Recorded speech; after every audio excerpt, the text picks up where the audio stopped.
masuk pelajaran tentang gaya ya. Dan sebelum masuk pelajaran, apa bisa terlebih dahulu? Yang pertama, Ahmad Farozi. Anaya? Ya. Coba di sini ketua kelasnya memimpin doa. Semuanya siap. Siap.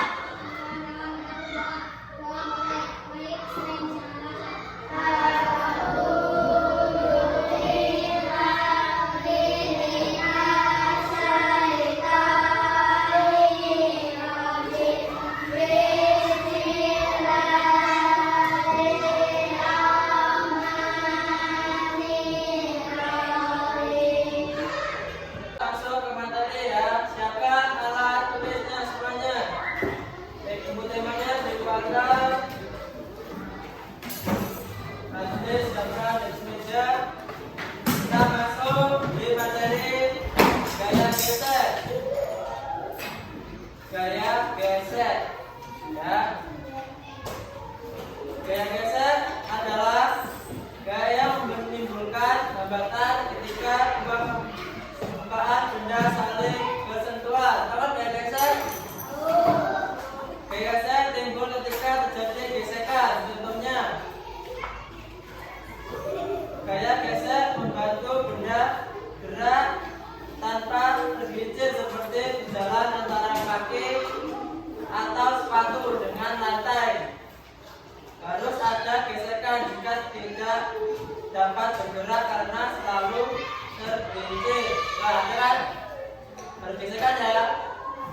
Contohnya, kerugian akibat gaya gesek yaitu mengikis permukaan yang bergesekan. Paham nggak mungkin? Mengikis itu seperti kalau ada penghapus. Di sini ada penghapus ya. Menghapus. Kalau digeserkan di sini itu akan terkikis ya. Seperti sol sepatu atau tali timba sumber permukaan tali aus karena saat selalu bergesekan dengan lantai atau dengan roda tali timba ya. Pertama, gaya gesek statis. Gaya gesek statis merupakan gaya gesek antara dua benda padat yang tidak bergerak relatif satu sama lainnya. Gaya gesek statis dihasilkan dari sebuah gaya yang diaplikasikan tepat sebelum benda tersebut bergerak.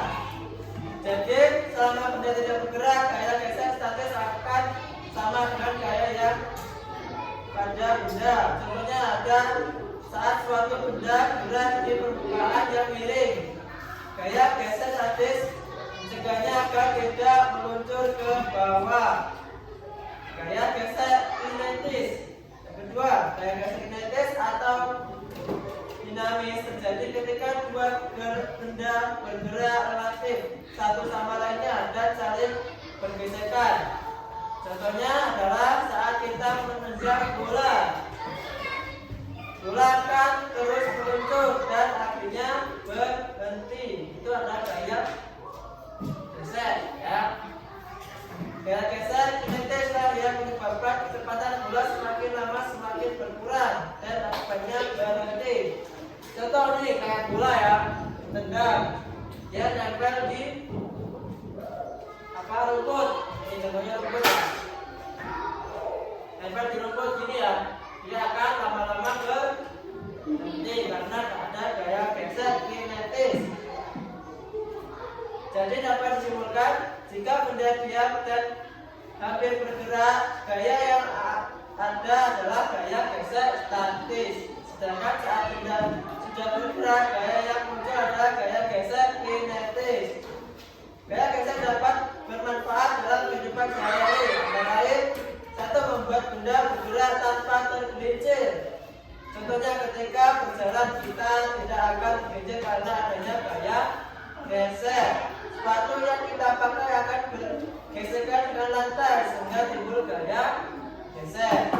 Alas sepatu yang terbuat dari karet dan dibuat beralur-alur dapat menghasilkan gaya gesek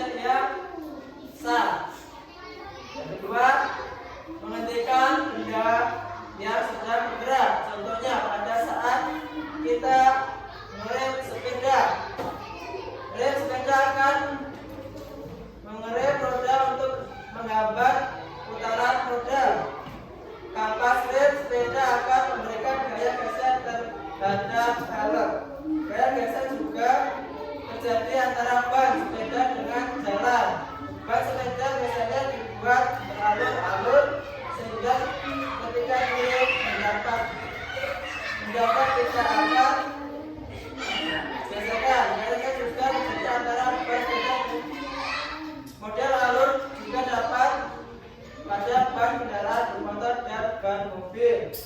Kerugian daya gesek ya. Selain manfaat daya gesek juga bisa merugikan, yaitu mengikis permukaan benda. Contohnya ketika ban bergesekan terus dengan jalan, maka lama permukaan ban akan aus atau menjadi tipis. Selain itu, alas sepatu juga akan menjadi tipis karena sering bergesekan dengan lantai atau tanah. Tahu kan alas sepatu?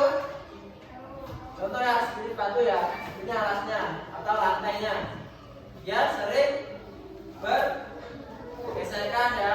Kalau nggak bergesek, dia akan meluncur. Jadi kita bisa berjalan nggak? Tidak usah. Jalannya 12 nih, langsung 15 nih ya. Tapi kan ada berhentinya. Ya.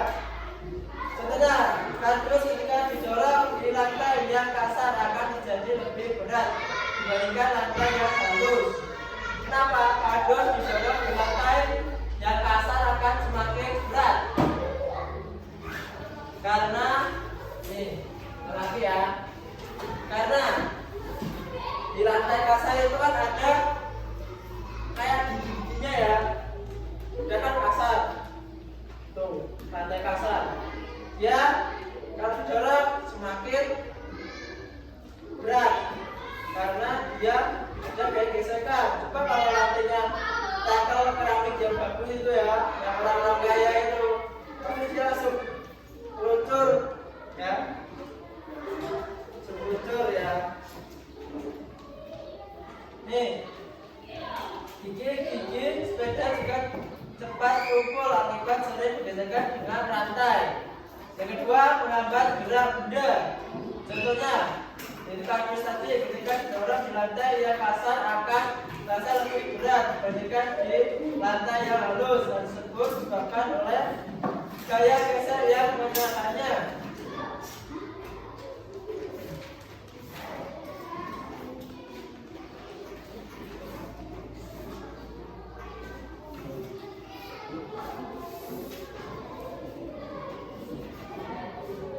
Jadi bisa kita simpulkan kan ya, gaya geser itu dapat mempengaruhi gerak benda. Ya.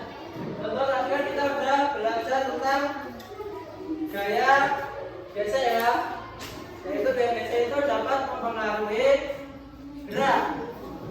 Kalau itu bisa mempengaruhi gerak ya. Kalian ada mau kan temanya? Ya, sekarang kita mengerjakan membagi kelompok dulu ya. Ini 5 kelompok. Ini berapa? 1, 2, 3, 4, 5 ya. Yang pas ini udah 5 kelompok. Nanti berkelompok berkumpul ya. Dan berkumpul nanti dikerjakan soal materi.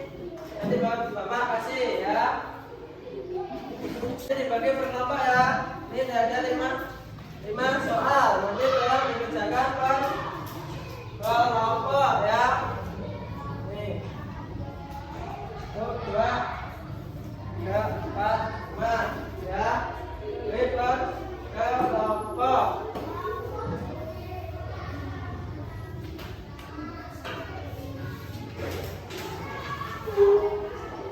Tadi udah berbagi kelompok ya, kita mengerjakan tentang gaya geser.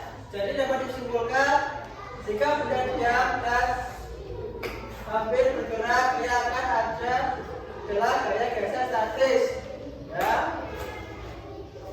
Sedangkan saat benda sudah bergerak, gaya yang muncul adalah gaya geser kinetis ya. Dapat semua kan? Nanti dipelajari atau diulang lagi pelajaran ini